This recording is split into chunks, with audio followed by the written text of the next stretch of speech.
You are now listening to SOPHISTICULTURE, a podcast by OBSCURAE Productions. If you enjoy this episode, please consider buying us a coffee.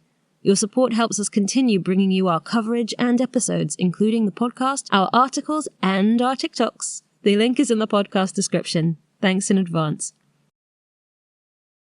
Dr. Sarah. Hello. We're at the nail salon. Yes, we are. And I'm hoping to discuss with you the business of Prince. Lovely. So you know a lot of stuff about how, and I'm not quite sure where to start, because up until 1996, really what we're talking about is someone that was operating within the system that existed. Yes. Do you have any context to prior to the break from Warner in terms of specifically how he broke how things worked? Like, business-wise, I think other than the rate at which he was releasing albums, I think prior to breaking up with Warner's, what was extraordinary about him is when you look at his story in the context of his background. This is a young boy who basically grew up in an extremely dysfunctional home. His parents were very musical. His mother was a singer. His father was a jazz pianist, an extremely good jazz pianist. But he was such a difficult and cruel man. So he used to actually. He was quite disparaging towards Prince when he used to play the piano, and at one point he actually refused to teach him how to play certain things. And then when Prince was really successful, he wanted to sort of own a lot of that success. And I think what happened, and he actually had to, his mother chucked him out of the house when he was 12, and he had to actually live with friends.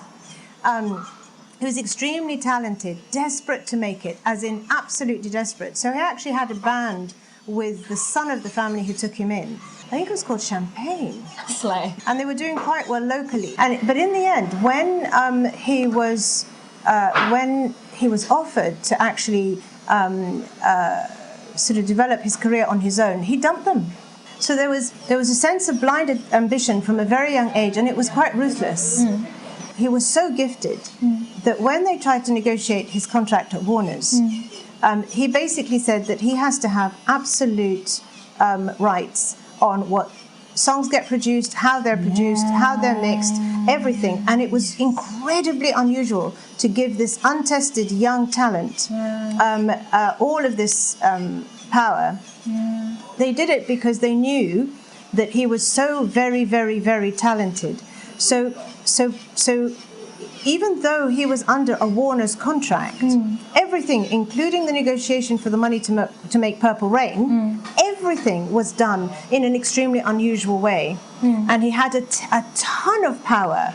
That I was going to say, that's a really good point. Yes. So that is something that he innovated on. Do you remember at that time, knowing of many pop acts, I will say maybe necessarily, you've had your James Browns and stuff, who were writing and producing everything on the album. Yes. Stevie Wonder, people who were just like all-in-one people. Yes. But in that specific generation, I know Stevie was slightly older than Prince, or maybe he just got there sooner, I can't remember. Yes. But in terms of that, can you remember anyone else at that era being that holistically involved? Because I don't know, did Stevie Wonder do his own not in the same way, or his own like concepts? Because I don't remember his albums being particularly concept heavy. They were records, but they weren't very concept heavy. But Prince, and at the beginning, Prince wasn't very concept heavy until I think Controversy. Correct. And to be honest with you, the way he negotiated his contracts were unique, completely 100% unique. That wasn't. But the music wasn't. In terms of his contracts, he was very unique, groundbreaking.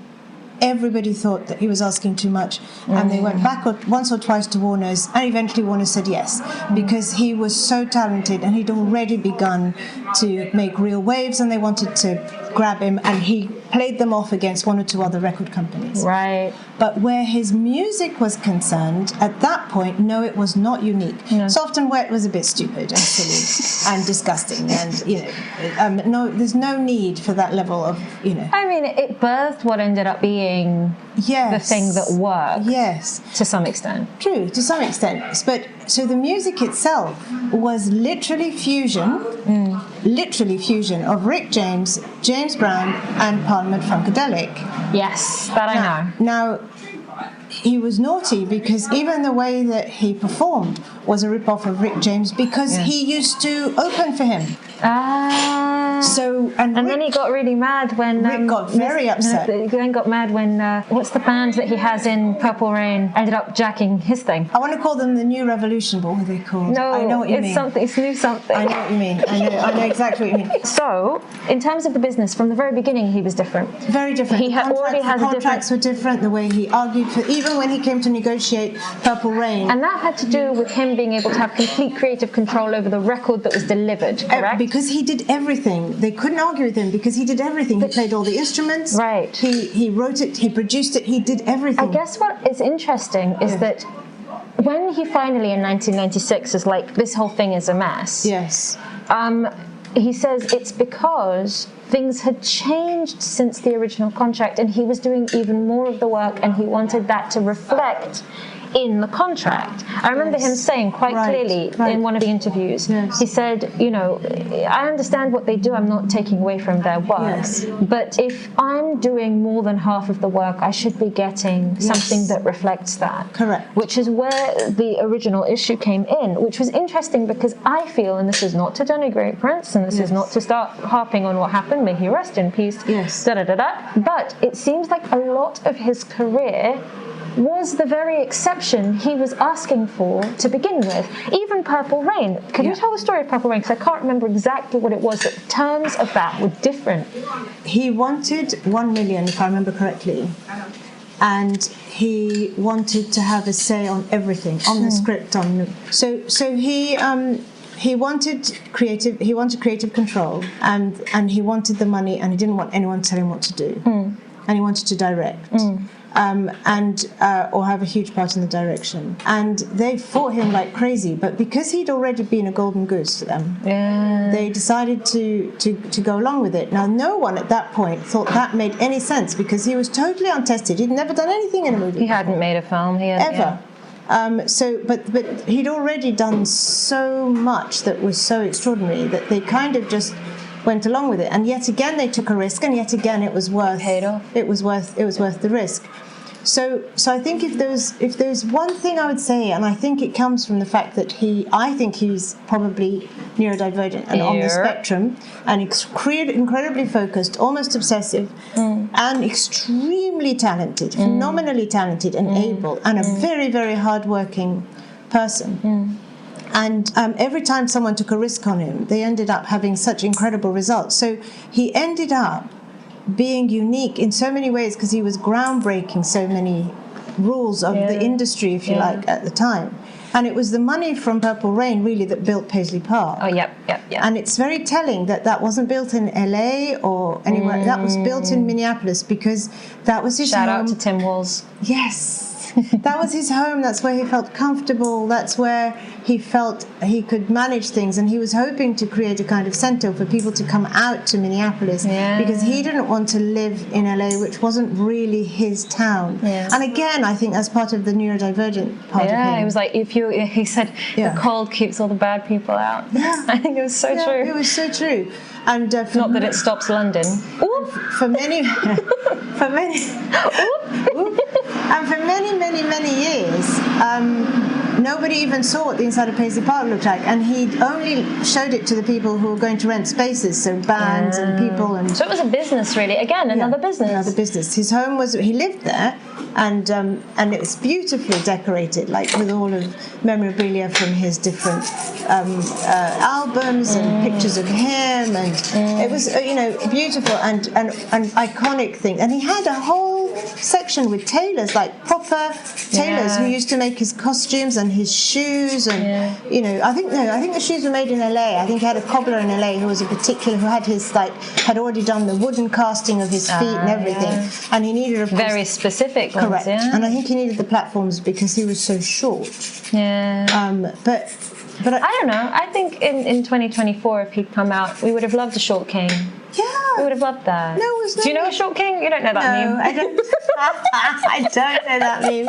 Oh my god. It's the whole thing. It's like, we love Short Kings. Shout out to the Short Kings. I think we would have been fine with that. No, I think he. But also, it was part of an androgynous wave in the 80s, wasn't it? It was part of like a vibe. It was kind of cool to be rejecting the masculinity of the 70s. Absolutely, and I think the reason why I look back in those early years and I'm so impressed, and it's amazing, it's an incredible story, but the reason why I also feel so much pain is that now we know that he had this, and again I think it's part of his neurodivergence, he had this awful social anxiety, which is what people used to call his shyness. And the reason why he appeared so confident and so out there on stage is that he was absolutely patched up with fentanyl. It's interesting that that's what it took for him to fulfill the journey of what he was setting up business-wise. Because the thing with Prince, the reason I wanted to have this conversation is I feel that there is an aspect to Prince that's not talked about. Everyone talks about the genius. Everybody talks about how good a savant, how much of a savant he was, how much, how prolific he was. But no one talks about the infrastructure that he built by being a little bit able, because of his talent, to take risks no other artist could. Correct. And one of the risks he took, of course, it was in 1996. And that was a big deal. And no one gives him his flowers for that in a real way, because what he started there is having ripple effects in my career in 2024. Correct. And so I wanted to try and get to the heart of why he felt specifically, like, what first off, your experience of it was in real time. Yes. Because I wasn't there for most of it. 1996, I just got here. Yes. Late. I got here late in 1996. Yes. But also the other thing is, I wanted to get a sense of why he was allowed to break so many rules in an industry that was pre-internet. Yes. And, you know, there were many talented artists, Stevie and everyone. But there was something that kept working with him. And I think, in my opinion, my thesis is that he was far more business-minded than, like, some artists wait their whole lives and they don't ever set up Paisley Park. Correct. They don't sit and work out which tailor and which cobbler they're going to, like, this is all worked out for them.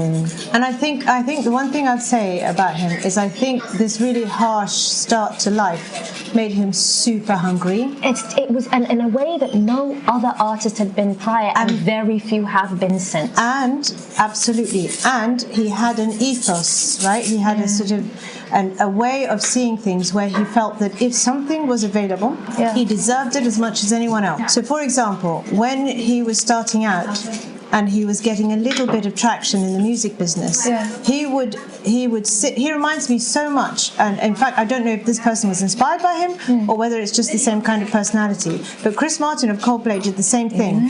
Lists and lists and lists of magazines and outlets and so on, and phoning them relentlessly. And there's one particular phone call which I thought typifies it all. It was the Rolling Stone, wasn't it? It was either Rolling Stone or Empire or Ebony, but he phoned them and he said, "I deserve to be on the cover." Yeah, and he wasn't wrong. No, he said, "I deserve to be on the cover. You've never put me on the cover, and I deserve to be on the cover." And he didn't stop until they put him on the cover. You see, there is something, I think that's the same kind of person that can go, actually, I don't need a label. In 96, I don't need and I know there were other artists, but none at the scale of Prince. No. Like Taylor Swift, she had a chance to do this when she left Big Machine. And instead signed to Universal, which slay for her. But it was interesting to me that at the height of Prince, you know, just post Diamonds and Pearls, he was happy to jump, like really jump. And I think you're right. It leads back to that original approach to the career, which was very, I don't want to say cutthroat because that makes it seem in some way toxic. But I mean, I would say focused and determined. Determined, really genuinely determined, in a way that nothing was going to, no move was immoral. Correct. But it was all based on what was fair. So, now that we've discussed how we got to 1996, i.e., from the very beginning, there was a sense of rule breaking and no allegiance necessarily to his early band, but certainly to getting the New vision. Power Revolution. No, that was with Diamonds and Pearls. I'm thinking of the Champagne I'm referring to in this conversation, but in Purple Rain, I knew Time. Something. Yes. Time with the other band. That's the time. The time with the other band. That's what I'm saying. Yeah, not his band. Yeah, I know. Okay. New Power. Yeah, no. Yes. I was sorry. I know I wasn't clear. I was referring to The Time were the ones that then jacked his style in the movie. Correct. And that's what I'm saying. He stole from Rick James, and then the Time stole from him. And you know, he was producing the Time. No, I know. So in hindsight, he was like making fun of himself. I know. So and they were all his best friends, also from school. So everybody did end up coming out. Pretty much. It just had to be done in a way. And I think we've had this discussion. Sometimes there are sacrifices people have to make. Yes. In terms of how they start, so that everybody can come up. Yes. Because there's just certain ways that places are going to interact with you. Yeah. So we started with a very unconventional contract for the time. Correct. Not the time, but for the time. Yes, for the time period. The time period. Yes. And then, Purple Rain was a very unconventional thing for an artist to do. Very. Which then... An untested. It was almost like he was one-upping MJ. MJ was like, I'm going to make a movie as a music video, and he's going to go, I'm going to make a movie. Well, he was in intense competition with Michael Jackson at the time, and Michael Jackson, of course, was at his peak. Yeah. And so he was in intense competition with him, and I think he always felt that he was sort of in the shadows. Yeah. At that point. I think Purple Rain was the emergence out of the shadows, quite, True, and in a way, when you look back on it, it doesn't make any sense that he felt that level of competition, because Michael was producing the kind of music that is so ubiquitous and can easily be adopted. He was out of the Motown machine. He'd basically been trained by Berry Gordy. Yeah, and appealed to a wide range of listeners, whereas at that time, Prince's music was for a very specific niche audience, because the language sometimes was really off, and that the music would be a bit quirky. But do you feel also, okay, this is just a side tangent, do you also feel like Purple Rain was him trying not to be as esoteric, to try, if he was going to go full, okay, well, if you can do Thriller, I can do Purple Rain. 100%. If you can do Quincy Jones, down the middle, Motown, cookie cutter to some extent, music, so can I. Well, and he was right. It was an incredible success. Yeah. I can't remember where it was that I saw the advert, but I was at uni because I saw the advert and went and saw it on my own in a cinema in Harare in Zimbabwe. Wow. And I think I must have gone back and seen it twice more. Wow. And it was so impressive. Yeah. The music was crazy because it was When Doves Cry. And had you been into him by then? Had so-and-so given you the cassettes at that point? I think it was, yes, but I didn't even know it was him. Yes, so that had happened. That happened, but I didn't even know that was him. That was 83, I got that Christmas cassette. And I didn't even know... Imported from America? From Canada. And I had from Canada, was it? Idea. The songs that 1999 was on it, and it was I loved that song. I used to play it on repeat and had no idea who it was. That's so crazy. And then years later, and it was really at the time of Purple Rain onwards that I really, really started following. Yeah, in earnest. Yeah. And you saw him on tour. Which tour? It was the Diamonds and Pearls tour, and it was 1992. Wow. Yeah. I always think that Diamonds and Pearls came out in 1996 because the moment I was born, it was there. So I keep forgetting, but it was 92. Yes, because that cassette in the car. Yeah. In the days they had tapes in the car. It was such a that thing raised me. So we get to 96. At this point, this guy is very used to being told, this isn't how things are done. This isn't how things are done, and he's done it anyway and succeeded. Correct. So many times. So it doesn't scare him. No. The idea of going, it isn't done. You're a big recording artist. You should stay with the label. And he goes, don't tell me what to do. Yes. And also, it's ridiculous that so much of my money goes to people who are not contributing anything to the product. I mean, at that point, he has Paisley Park, which is basically a recording studio. It's a full record label. Yep, and it's doing music videos. Yep, it's doing Diamonds and Pearls was shot there, right? I believe it. Yes, I believe you know so. how I know? Yeah. Every video that's filmed in Paisley Park has the vibe of being filmed in Paisley Park. Yes. You just know. It's true. And they're all different, but you just know.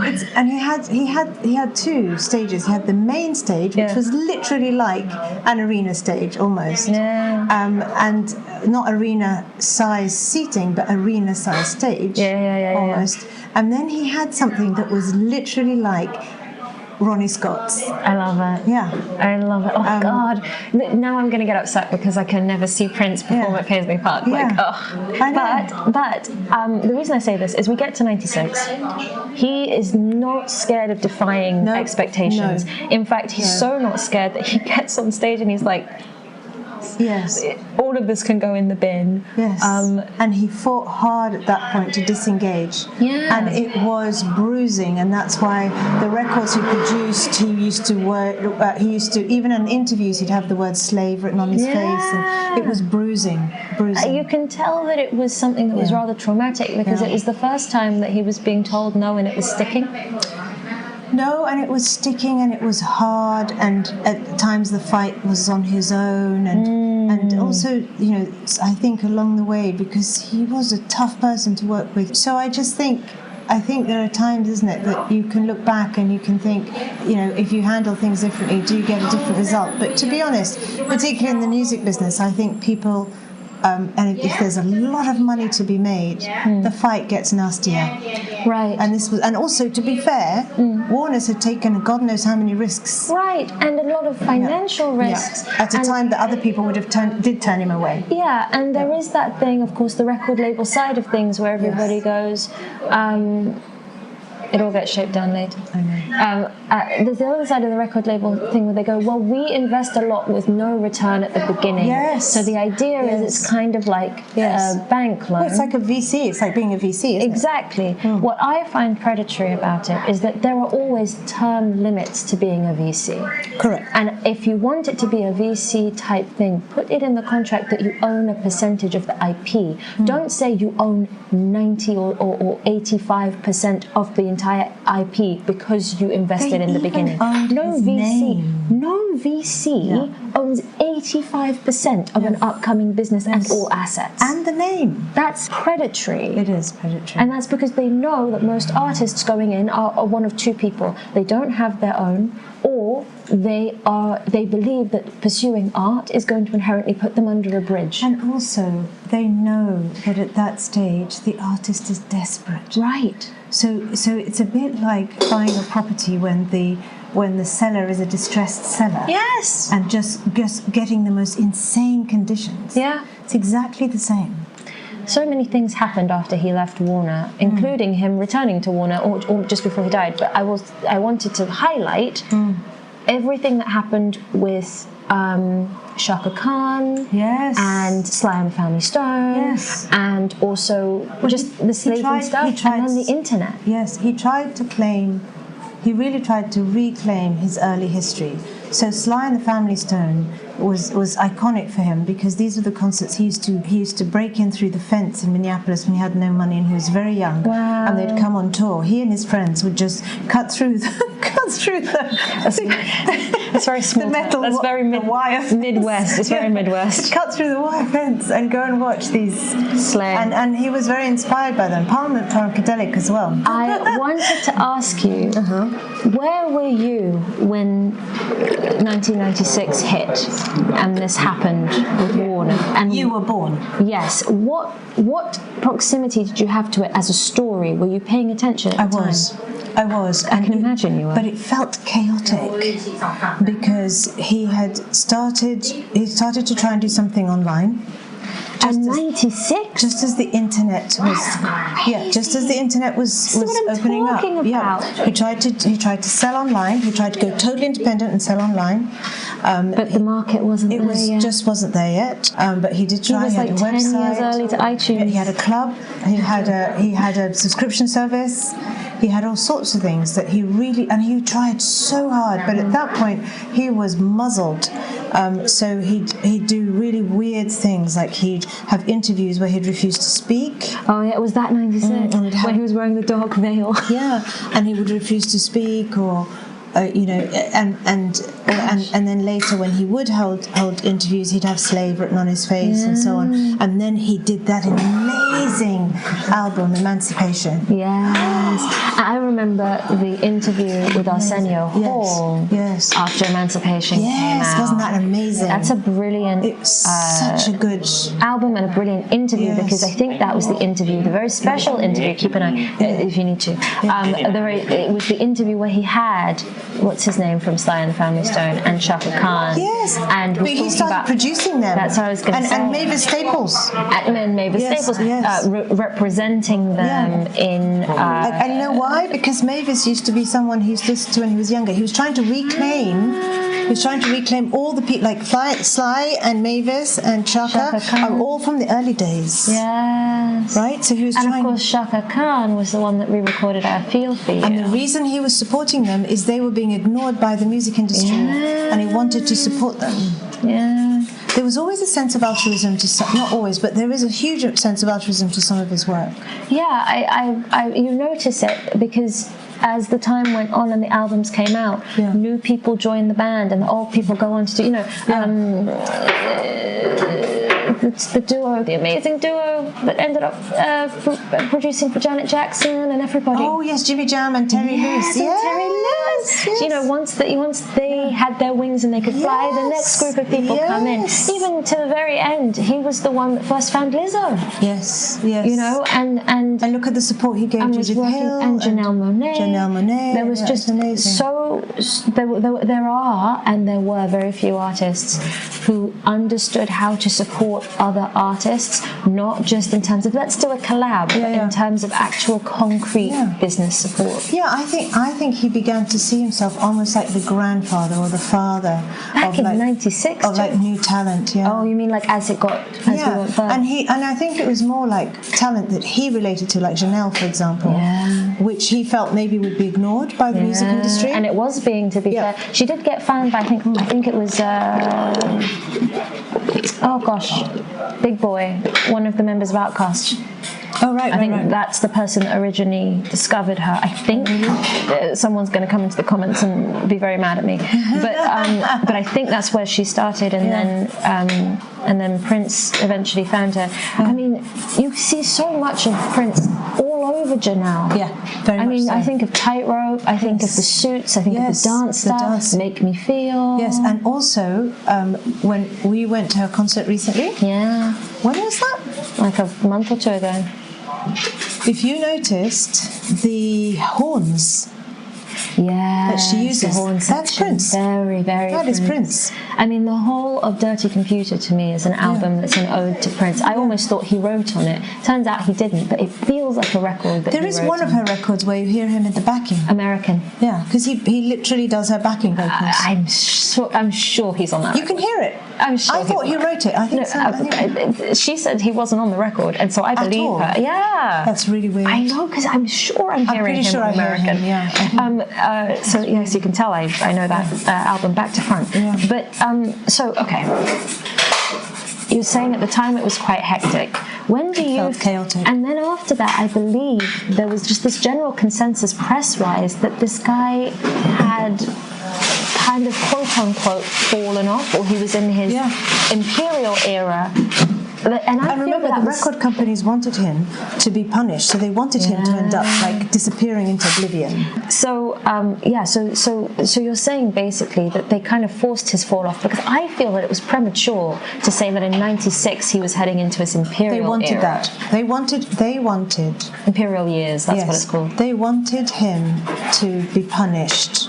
Because they were trying to teach him a lesson because they were scared that he's setting a bad example by showing that you can leave a record company and you can still do really, really well. Yeah. And they didn't want that as a precedent. Oh yeah. And so they did everything they could to sort of try and diminish his star, so his opportunities and all the rest of it. But he was determined. He was still a major touring act. He still had tried everything. And I remember, and what no one talks about, everyone talks about Taylor Swift releases so many different versions of her album, and such and such, so and so, they're packaging their album with tickets. All of that started with Prince. Yeah. All all of that as tactics to get onto the chart. The idea of bundling ticket sales with an album. Correct. That was print. The idea of releasing multiple versions of the album in order to chart better was print. These were all tactics he was pioneering. Correct. And he pioneered, of course, sale of records online, sale of merch, fan club online. Correct. And he's never spoken of in those terms. We all talk about how great he was on guitar and how amazing he was as a performer. And oh my God, Purple Rain. But so much of the way the industry works today was in response to things he found that worked. Correct. And again, I feel no one gives him that credit, because then it would be giving credit to someone who fobbed off the industry. That is the problem. But the industry copied him for years. Well, the industry was inspired by him for a long, long time, even after he left. They just didn't want to give him the credit, because then they would basically be saying that if you've got the right combination of talents, you don't need them. You don't need them. And didn't that end up proving to be right? Well, it is now. Because that's exactly where I want to get to. Yeah, you can see it now. I mean, there's loads of people coming up. And then if you look at the phenomenon now, add in social media, which he was just kind of at the top, at the edge of. You know, all these current artists for whom everything starts on social media. So it has nothing to do with record companies. I think people then end up getting these contracts because they don't know what to do next. And also because there is a ceiling beyond which the labels will make sure, and it's not a malicious thing, it's their business interest. If you think that you can do it without them, and then you're right, what does that mean about these multi-billion they have an obligation to their shareholders to make it so that they are necessary to the building of massive careers, and they also have the connections and the scope of those connections. And I mean, and they are quite cutthroat. I will never forget the disparaging, negative, nasty way in which Clive Davis spoke to Whitney the day she died. She came out of the swimming pool with her daughter. She was going upstairs in the Beverly Hills Hotel.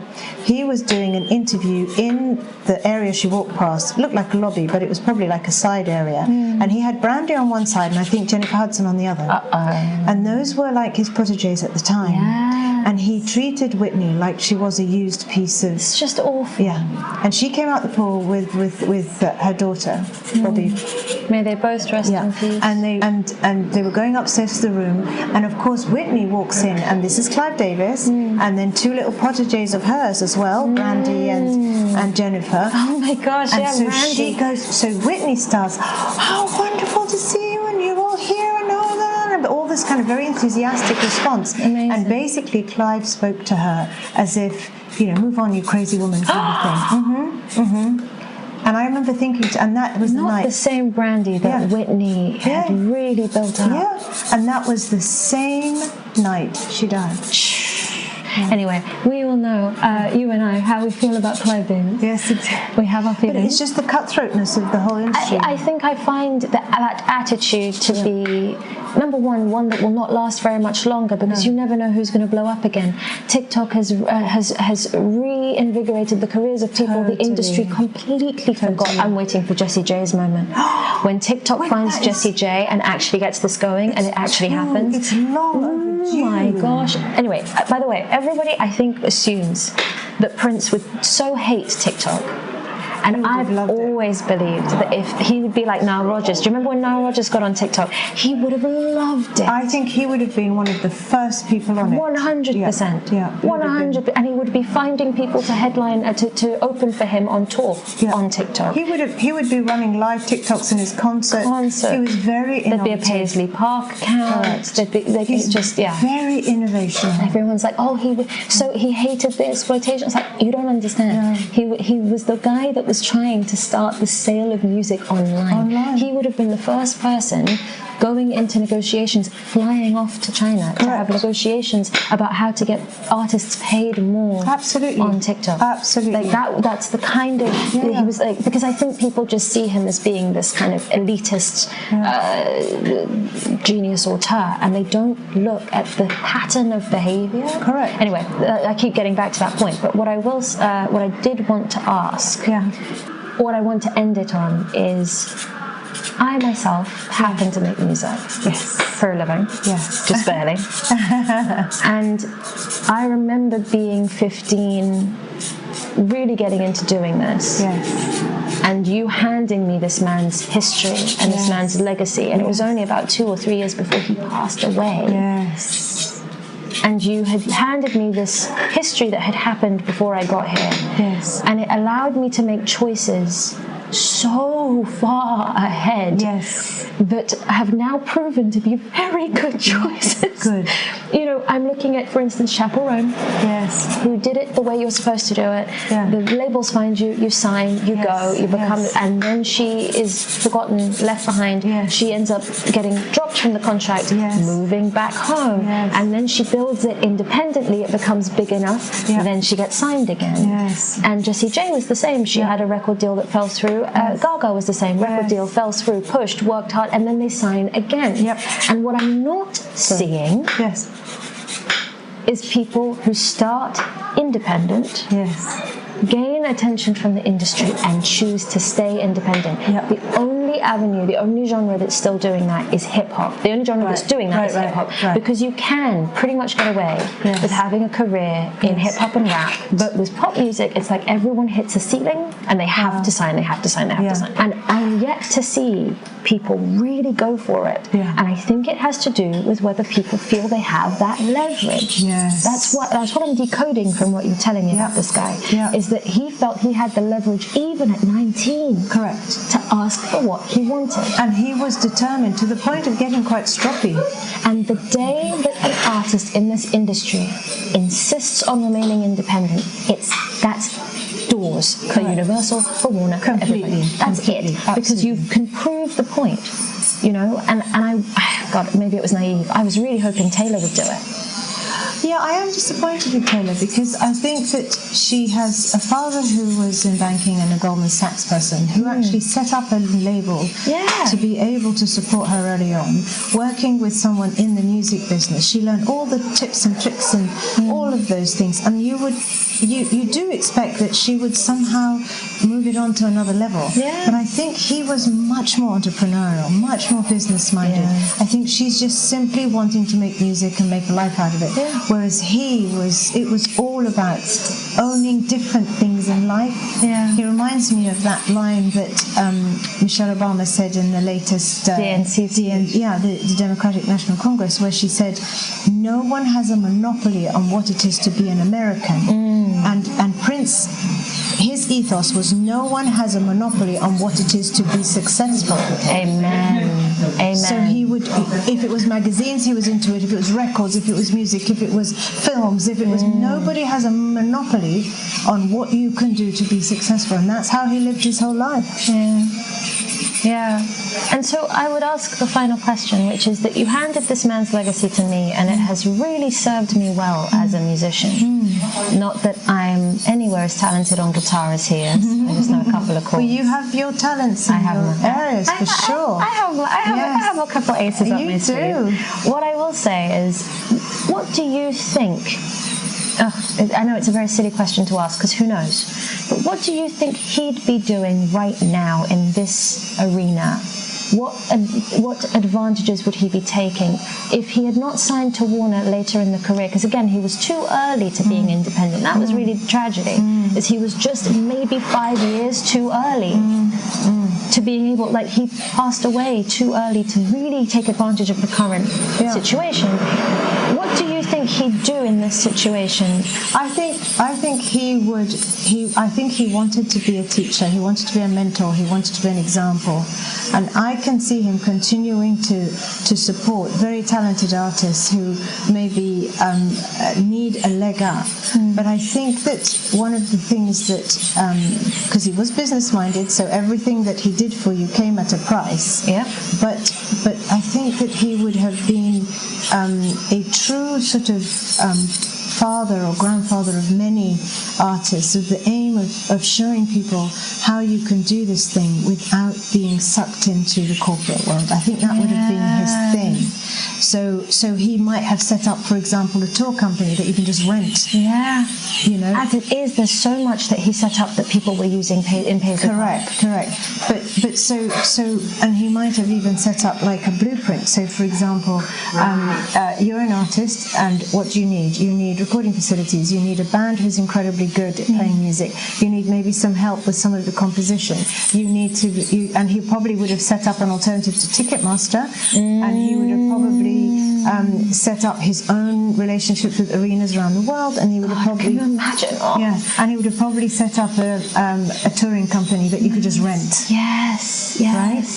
I think these so are now all... that becomes a totally independent ecosystem. Yes. And a competitive one, so that they are forced now not to be monopolies, and they have to compete properly. And they would all copy him. They'd all suddenly do the same thing. Yeah. You'd suddenly have Universal has its own touring company that you can rent, and Warner will have its own touring company that you can rent, and Sony would have its own... Exactly. As it is. Yeah. What did all the big majors do after COVID? They all went and bought themselves independent labels. Yeah. So AWOL is now owned by Sony, and the Orchard, I think, is now owned by someone else. Because they just copy. Warner. They just copy. So they just went and bought all of the independent avenues. And he would be setting the scene, and they'll just be copying. So I think that's the work that needs to be continued, in my opinion. Yes. I'm nowhere near as big as Prince, and but I see it as being something that needs to be done to save the industry. And you're going, but does the industry need saving? It seems fine. I don't think it's fine for the artist. I'm seeing Hosier cancelling tour dates because he's overdone it on his voice, because they won't let him stop touring. Yeah. I'm seeing Chappell Roan having breakdowns on TikTok because she's being approached and not protected on the streets. And they did it. They did it with Adele. They overdid Mariah. They just because they see them as commodities. They don't see them as, and they've got this thing about if you don't, totally exploit your current popularity, you don't know, whether it's going to happen. It's nonsense. Yeah. Look at Celine Dion. She just when they needed a break. She needed to go and see her ENT surgeon. She did in 6 months. If she needs to cancel a concert, but even she at one point overdid it. Yeah, it needs to be something. I think this idea that art must be a sacrifice pushes a lot of artists to listen to that level of pushing. Correct. And I don't think it's wise. I don't think it aids the longevity of artists. I think it's part of what aids the end. Correct. And so it actually is a self-fulfilling prophecy. Correct. But I think that's the work that needs. I think that's what needs to happen from someone that makes records. I'm going, there needs to come a point. Certainly the Swifties and all of the people that are dying to get tickets on Ticketmaster are going to love you saying that, because I think there needs to be competition. Yes. These things are monopolies right now. Yes, ma'am. The only thing I wanted to add at the end is that the same consolidation and lack of choice is happening in the film industry now too. Oh wow! But I will say it's so interesting. Yes. That in the same way that there needs to be more competition in music with these touring companies and these production companies, there is also with the touring companies, it needs to be with the production companies. They're all of them buying each other up, and it's getting smaller and smaller and smaller. Right. But there's still more competition in film than there is in music. Right. Because even if you go indie, you don't have the same opportunity of having as much support in music. So say you go with like Rough Trade or one of the smaller labels, you're not as supported and in a bigger career. But if you go with an indie production company and then you hit it big, you are supported to some extent. Yes. And there is the infrastructure there, and multiple different parts of the system can come in and help you. Yes. It's a lot more varied. Yes. So I think you've made incredible points about what his impact was on it. Yes. And I think it's interesting that there's still that work to do, and what work he would be doing needs still to be completed. Absolutely correct. And maybe I won't have necessarily the infrastructure, but I'd love to be part of doing that. Yes, and I think, to be honest, I think it's the next natural phase for the music industry, because it is heading towards more and more independence, because it doesn't make sense. The argument still stands, almost 20 years later. Yeah. I mean, I'm 27, so it's 27 years ago. 27, yeah, exactly. 27 years. So, hate to do it to you. Actually, almost 30 years ago. The argument still stands that it makes absolutely no sense that a person brings their talent, their voice, they can mix, they can master, they can sing the backing vocals, they can play all of the instruments, They can literally do almost the whole job, and yet they have to give money to people, many of whom have nothing to do with any of it. Yeah. And who are doing maybe minimal fractions of the work. Yeah. Do you know about the Ticketmaster lawsuit? I do, but I can't remember the details. So there is an antitrust lawsuit going on because of how difficult it was for Swifties to get tickets to the Eras tour. Oh, this is new. Yeah. So there was an issue with the ticketing. They sell them to corporations or something? No, there was an issue with the way that Ticketmaster does ticketing, and it was considered to be basically they're saying that the methods that Ticketmaster uses to allocate tickets and the website that how the website works, needs to be investigated and/or is fraudulent. Like there's issues. Wow. It was literally taken to Congress. Basically, by virtue of the Taylor Swift tickets being so difficult to get, people started looking at the same thing we've been discussing for years, which is that Ticketmaster has no real competition and they've monopolized the venues that major artists will use to tour. So something needs to be done, competition needs to be introduced, or they are going to be able to inflate the prices, the costs, and it's going to be exorbitant. Because that was one of the scandals with the Eras tour, was that there was this variable dynamic pricing. You see? And if you go on the first time, it's a price, and then if you go back again, it's... because there was tons of demand, the price went up. And there was like 5,000 per ticket. Madness. What? And the reseller situation is also under question. So basically, there is conversations around this already happening, and I think you're right that there needs to be infrastructure set up outside of these systems. But I think the one thing people forget in that conversation, they go, "Oh, for indie artists," it's like, yes, but for indie artists to expand to the level that we expect of artists that are signed to a label, because I think a lot of people set up indie stuff at indie levels for indie artists that are staying at an indie level. Correct. And I think that's stymieing. It's creating a ceiling beyond which the only resources that exist are for people who are signed to a label. So I think that one of the people that must be involved in this process has to be someone that has been or is currently signed to a major label and a very, very big artist. Correct. I don't know the situation with Coldplay, but it sounds like if anybody were positioned to do this... It has to be people like Coldplay or Arctic Monkeys. Or Arctic Monkeys less so. Less so, but at least Chris Martin can do this because he's obsessive enough to do it. I really do need to do a proper Coldplay deep dive because I don't know. Are you going to get Chris on your podcast?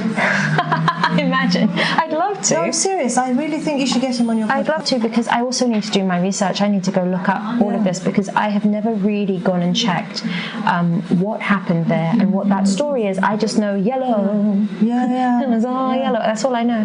You have to. I think you'll find. Interestingly, I think you'll find that you will really vibe with Chris Martin because Chris has the obsession of Prince. Really? And I think either he copied him or he just by coincidence had the same determination and structure and would not take no for an answer. Fair enough. And that's you. I love it. I love that attitude. And Coldplay plays stadiums. They play stadiums. Huge arenas. So, I mean, it's not on anyone to be the martyr of the industry. No. If someone just wants a chill time, I don't begrudge them that. Life is hard. Of course. And the industry's harder. And he's a daddy. So it's not on any one person, but someone does have to do this. And then those people who have the courage and creativity and strength and determination can join. It can be a group thing. Yeah. It doesn't have to be dumped on one person. And I will end it on this. If this is naive, someone explain why. Because if there's something we're missing, if there's a trick we're missing, explain. It's not at all naive. I think it's the next. You guys are Gen Zers. It's going to be the new era. Let's hope. It's going to be the new era. I mean, with TikTok by our side, we can do anything. It sounds silly, but it's for sure. Like politicians are on TikTok because they know where their bread is from. I've found a platform there that I've never ever had before as an artist. And it doesn't mean that anything in my art has changed. No. It's just something about that algorithm has got me to the people that are looking for me. It's not as interfered with. Now there's this issue right now with Pavel Durov of Telegram. And the reason why they arrested him in France, he's got 3 nationalities and one of them is French. They arrested him in France because there's information that certain people don't want disseminated on Telegram, which is being disseminated on Telegram, and they don't know how to stop it because he refuses refuses to stop it, so they arrested him. Oh dear. So you know, I think that we have to begin to. Because I know that those have been the apps that people have used in, let's say, places of conflict currently. Correct. To get information out about what is going on. Correct. And what I'm saying is, it's a shame that people would try and sabotage those outlets. Correct. So what I'm saying is that the only way those things become normalized is if there's groups and groups of people that team up and support that work, and it becomes the normal. It becomes the normal. And that just takes a few people. It just takes a few to get it up and running. But hey, it took, I mean, this is, I think, the bravery that I want to try and emulate. Prince didn't wait for other people to join him. No. And it was because he knew he could. Yes, I mean, there's two things. If we finish off our conversation on the perfect conclusion, in my opinion. Let's do it. It is that when he was dependent on others financially, he ended up paying a price with the constraints. When he really could fly and do innovation in a way that did not come at a cost to him was when he could fund it himself. So finances that do not bind you to other people, whether you make the money first and try it, or whether you find people who genuinely will support you in good faith, that seems to be the safer, better way.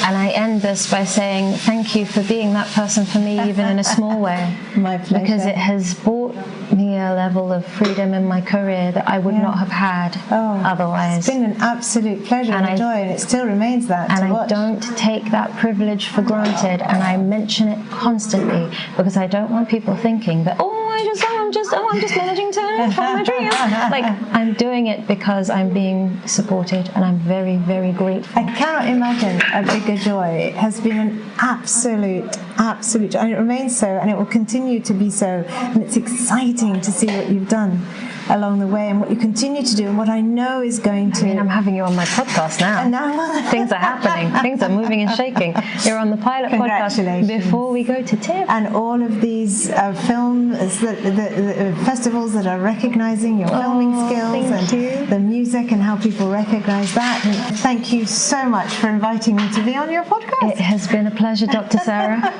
as usual. Congratulations. And now we will have even more of a conversation, but the microphone will be off. And everybody will have to miss out on that. Congratulations. Thank you so much, Mama. Well done. Love you. Thank you for being here. My pleasure. Bye. Love you too. Bye. Indeed, that was SOPHISTICULTURE, a podcast by OBSCURAE Productions. If you enjoyed this episode, please consider buying us a coffee. Your support helps us continue bringing you our coverage and episodes, including the podcast, our articles, and our TikToks. The link is in the podcast description. Thank you so much for listening. Take care.